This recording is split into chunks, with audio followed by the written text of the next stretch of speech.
Dude, an essay doesn't seem that bad. Dude, shut up. We're starting, alright? Fine! Okay, hello, my name is the Doctor. I'm Kirby. And we like Mario. Today we're going to be discussing Benjamin Franklin, An American Life by Walter Isaacson. Let's start off with what you guys think is the least significant part of the book. Personally, I believe heritage is the least important part of it. It's so ineffective. Yeah, but it could be effective because it defines who a person is and it teaches morals. Well, I mean, but when you're going back 6 or 7 great-grandparents, they're not the ones who taught the morals and stuff. It was all Josiah who was doing that, maybe. But those grades kind of taught those morals to Josiah, which eventually transferred to Benjamin. Such as this quote, that nothing was useful which was not honest. And doesn't that show that Benjamin could be diligent in everything that he did? Yes, that's true. I mean, I agree with that. But there's another quotes and morals and stuff that he came up with by himself. Personally, here's one. When he just got off the boat when he ran away.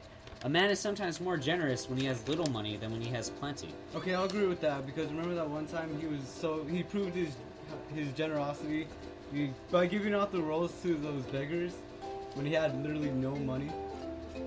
Literally, I think you mean virtually there, sir. Doesn't matter. Well, guys, Mother Nature's calling my name. I'll be right back.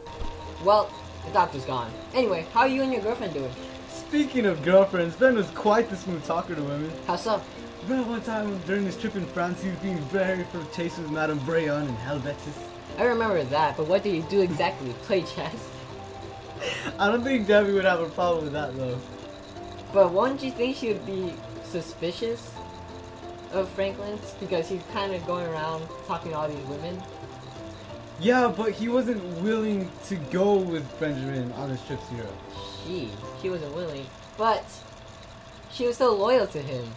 Because she did like everything he requested of her in the market street, like all the chores, even sending money or whatever, and kind of asking for support. Yeah, but Benjamin was loyal too. Don't you remember? He wrote her letters all the time. He did, but he stopped after a while. He's busy with politics in France, but even before that, he was busy with Mrs. Stevenson, with the Stevensons, and they kind of replaced the family back in Philadelphia. And Isaacson even went out of his way, well, out of Benjamin Franklin's way, to say that they were kind of the better family because they were intellectually stimulated. Did he just go with the Stevensons because he felt that he was homesick, missing the ideal concept of a family? Maybe, but he needed a place to live. And he could have just stuck with that, but he ended up getting kind of mixed in with the Stevenson family. Okay, well that makes sense. And he's back! Hey, what's up, guys? So, what were you guys talking about while I was gone? Oh, you know, Franklin's relationships. Well, which relationships? I mean, with his girlfriend, his With Debbie. wife. Girlfriend and wife. Okay, so wives. Oh. Yeah. Okay, so like with that. his wife, Deborah, I think he was unfaithful to her. Because, I mean, he wasn't even there for her all the time. All that she pretty much knew of him while he was in England and other places was just letters that barely even said anything. Yeah, but towards the end of the book, he started being more affectionate towards her. How so? Dude, he wasn't even there for her death. Yeah, I mean, like, she died without ever seeing him after he left. Yeah, but they had both their names on their grave together. Yeah, but he wasn't there for her death. I mean, even though they're buried together, it's like he wasn't there for her in her final moments He of actually her life. seemed more into his politics than anything else. Especially when he became an American patriot. Yeah, but how was he an American patriot if he was loyal to Britain? He showed his loyalty, such as in the Stamp Act, when he took a neutral position to appease both sides. Well, the turning point of when he became an actual American patriot was after him and Hillsborough got into an argument. What happened is Hillsborough got into a part in the British government, and Franklin wanted a specific part, but he turned on him and he gave it to someone else. And then there's also a bunch of different laws that were passed where Franklin was against he was starting to not be able to choose between the different external and internal taxes. So that kind of power struggle kind of turned him into the American patriot. Okay. Yeah, how was he important towards the American Revolution? The revolution is very hard because he was one of the main, he became a strong advocate for it after a lot of the acts had been passed, and he was more of a latecomer almost into it. he actually kind of avoided the war. He went to London to be safe.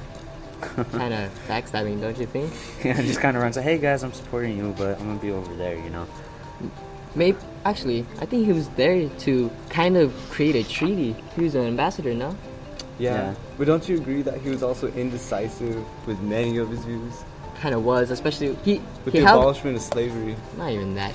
No, well, that too. But he had a democratic view, but he kind of wanted he wanted the federal officials to like work without pay. That would actually create an aristocrat Type government. Yeah. In the American society. So if you look at it from that way, you could say that he never really changed. He still liked Britain's idea of a aristocratic government, but this way it seems that it's democratic to the common man, while it's more of the rich people who have the extra time to do the government that would be in charge. So we love Mario. You actually brought up a pretty good point just earlier about slavery. If you want to reiterate it for us. I would love to. Don't you agree that when he was younger, he supported slavery? I mean, he even had his own slaves, but then he changed his view and started to abolish it. Well, yes, but when he started to abolish it, he attacked it on an economic type viewpoint. He viewed them as more costly, and it would be more cost effective to just pay them and keep them more well Yeah, treated. I don't think it's more of an economic base. He attacked it. No, for him it was more moral. Like, So he used an economic front to hide that he was actually morally against it. yes, I think he did that to kind of keep a positive image in the North and the South. Okay, so Okay, he okay. worked both sides. Yeah, just Well, like Britain and the U.S. during the American Revolution. So overall, since we're running low on time, guys, what do you guys think of the book? It was a good book, but I think Benjamin Franklin was important to history, like how he contributed to the American Revolution. Not just that, his inventions were actually pretty good too. But in a way, they were kind of glorified, don't you think? I mean, Isaacson just like, oh, he's this, amazing this. He did all this fun stuff with oil, magic tricks. But they were Women women. Yeah. No, they were actually credible, but he kind of overly praised him, right? overly praised Yeah, them. like I enjoyed the book, but if it showed more of his faults, like Yeah, he didn't Like- focus on the negative aspects at all. Some of them were, Or but like some parts, but that was like, oh, every once in a while to try and redeem his writing. Yeah. I believe. yeah, And we always So- had that great comeback. just like that stove. He said it was a failure, but then it kind of laid the foundation and it got better. For So something it else, was yeah. hit, like That word. I He can always started say it. that something linked to something else to make it better. Mhm. he started So, it. Anyways, since we're out of time, we'd like all the credit to go to Ian Hansen. Alex Correa, And Brian Love. we love you.